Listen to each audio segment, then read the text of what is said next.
मंत्री उदयभान के पौत्र पर प्रेस वार्ता कर गंभीर आरोप लगाए गए हैं।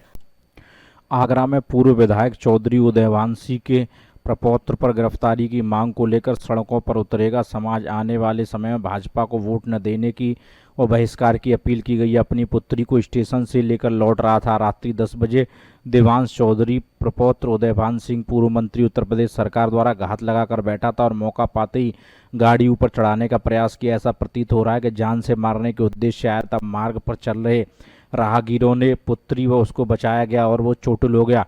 पुलिस द्वारा सहयोग न मिलने की स्थिति में उसने ऋषि मार्ग के बाहर सड़क पर विरोध किया। तब जाकर बड़ी मुश्किल से एफआईआर दर्ज हुई। उन्होंने आरोप लगाया कि इससे पूर्व दिनांक 5/11/2023 को उनकी पुत्री को लखनऊ के मेदांता हॉस्पिटल में कार्य करते वहां पर देवांश चौधरी ने जबरन मेरी पुत्री को रोका और फ्लैट में अर्धरात्रि में घुसने का प्रयास किया। सिक्योरिटी और पुलिस में शिकायत करने के बाद लिखित माफीनामा किया गया। इसके बाद कुछ दिन बाद 25/11/2023 को दिव्यांश चौधरी घर के निकट मेरी पुत्री के साथ गाली गलौज की और मोबाइल छीनने का प्रयास किया। फिर थाना शाहगंज में शिकायत करी। मंत्री के दबाव में पुलिस द्वारा देवांश चौधरी से माफीनामा लिखवाया गया और अनेक बार मेरी पत्नी व 12 वर्षीय पुत्री को मार्ग में रोका गया और अभद्र टिप्पणी करते हुए तेजाब फेंकने की धमकी दी है। और उन्होंने प्रेस कॉन्फ्रेंस करते हुए तमाम आरोपों की बौछार पूर्व मंत्री पर की गई है। अमन गुप्ता, आगरा, समाचार 24।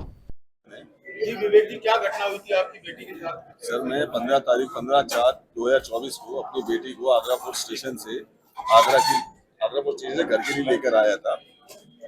तभी गाड़ी जैसे ही गाड़ी मैंने गेट के सामने रोकी है, पीछे से बेटी गाड़ी से उतर रही है। पीछे से दिव्यांश चौधरी नाम का आपका लड़का, सफेद रंग की इनोवा, गाड़ी नंबर 1000, उससे जस्ट बेटी को हिट करा। बेटी गिरी। जैसे बेटी गिरी उसने आवाज लगी, मैं बाहर आया तो मेरे को हिट किया। फिर मैं दूसरी साइड गया, फिर उसने मेरे को दोबारा हिट किया और ऐसा करते जैसे पब्लिक आने लगी तो उसने गाड़ी बैक की, गाड़ी लेकर भाग गया। इससे पहले भी कुछ घटनाएं इस तरह की? इससे पहले भी मैंने 26/2/24 में एक एफआईआर पहले भी की हुई है। पहले छोटी घटनाएं करता था, कभी स्कूटर की चाबी ले आना, धमकी देना, जान से मारने धमकी देना, गाड़ी से कुचलने की धमकी देना, ऐसे करना, कभी गाली गलौज सड़कों पे करना, अभद्र भाषा का इस्तेमाल करना, जबरदस्ती बेटी पे दबाव बनाना शादी का, ऐसी उनके खानदान की तरफ से प्रक्रिया चल रही है। मंशा कोई समझ नहीं है, वो बच्चे की 4 मीठी बातों को प्यार समझ बैठा अपना और उसमें शादी का दबाव बना रहा था।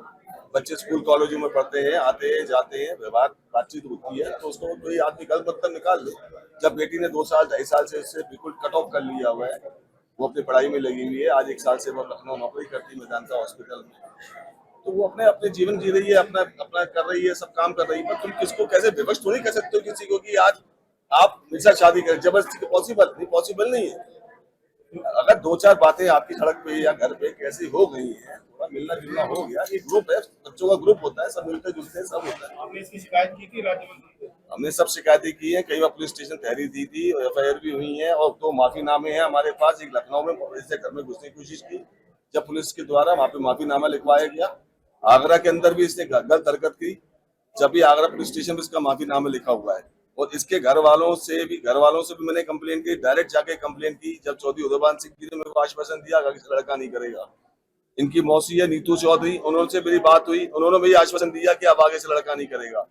3-4-5 बार घर में कंप्लेंट हो चुकी है, सब कुछ हो गया है, एफआईआर दी है, तहरीर दी है। 1090 पे कम से कम 12 से 15 कंप्लेंट है। जब भी कुछ धक्का करता था हम 1090, 1076 जो भी कॉमन नंबर्स हैं उन पर कंप्लेंट डालते थे। बस यही होता था। इतना शातिर लड़का है, वारदात यहाँ करेगा, मोबाइल वहां छोड़कर आएगा, पुलिस वाले बोलेंगे कि साहब उसकी लोकेशन तो वहां की दिखा रही है और आप बता रहे हो शाहगंज की, उसकी लोकेशन फतेहाबाद रोड की दिखा रही है, उसकी लोकेशन पश्चिमपुरी की दिखा रही है। वो शातिर दिमाग के लड़के अपने मोबाइल को सर्विलेंस से अलग रखते थे और वारदात नहीं करते थे। तो अब आप क्या चाहते हैं? हमें साहब योगी मोदी जी से न्याय चाहिए। अगर हमें न्याय नहीं मिला तो हम सब महाजन परिवार, पंजाबी समाज अगर मेरा साथ देंगे तो मैं बीजेपी को वोट नहीं करूंगा। जबकि दशकों से हमारे दादा, हमारे परदादा बीजेपी की सेवा करते आए हैं और उस सेवा का हमें ये रिजल्ट मिल रहा है। बाकी पुलिस प्रशासन काम कर रहा है और पुलिस प्रशासन को और गति से काम करना चाहिए। तो इतना बड़ा अपराधी नहीं है कि आप एक सिंपल से आदमी को पकड़ नहीं पा रहे हैं। काम कर रहा है पुलिस प्रशासन, हमें विश्वास है, पर और गति से करें और हमें न्याय दिलवाएं। धन्यवाद। दिल्ली में कांग्रेस नेता